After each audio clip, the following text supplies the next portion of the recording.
Krásný den, mé jméno je Veronika a v dnešním videu si ukážeme, jak pečovat o absolutně protiskluzovou podložku od Corky tak, aby vám dělala radost dlouhá léta. Hlavní výhodou absolutně protiskluzové podložky je její gumový povrch. Guma je totiž odolná vůči skvrnám a nečistotám a je tedy nenáročná na údržbu. V praxi to vypadá tak, že ji po cvičení necháte řádně vyschnout, sesbíráte z ní snídka či vlasy, které na ní zbyly, a tak si ji připravíte na další cvičení. K důkladnějšímu čištění absolutně protiskluzové podložky přijdete pouze v případě jejího zašpinění.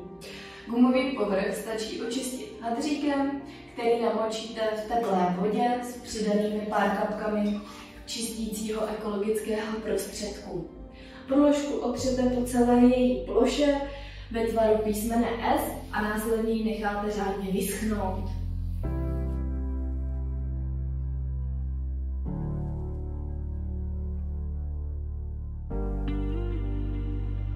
Pokud máte doma podložku s barevným povrchem, nikdy ji nedržete silou, abychom tak zamezili vymývání barvy. Zároveň při čištění nedoporučuji používat chemické prostředky nebo prostředky obsahující olej. Jak už jsem zmiňovala v úvodu, čištění absolutně protiskluzové podložky je velmi jednoduché a proto bych vám ráda v dnešním videu dala pár tipů, na co si dát pozor při jejím používání.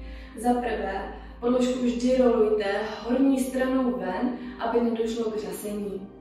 Dále také si před cvičením zkontrolujte, že nemáte žádné náramky nebo prstýnky, které by mohly zničit její povrch. To by také mohlo dojít, pokud by se vám na podložce uvelebil nějaký mazlíček a brousil by si o ní drápky. Také doporučuji nepoužívat podložku bezprostředně hned poté, co jste si aplikovali nějaký krém nebo olejček, protože by to na ní mohlo nechat fleky. A to je ode mě dnes vše. Doufám, že vás dnešní video inspirovalo k tomu, abyste se starali o svoji podložku od Corky. Mějte se hezky!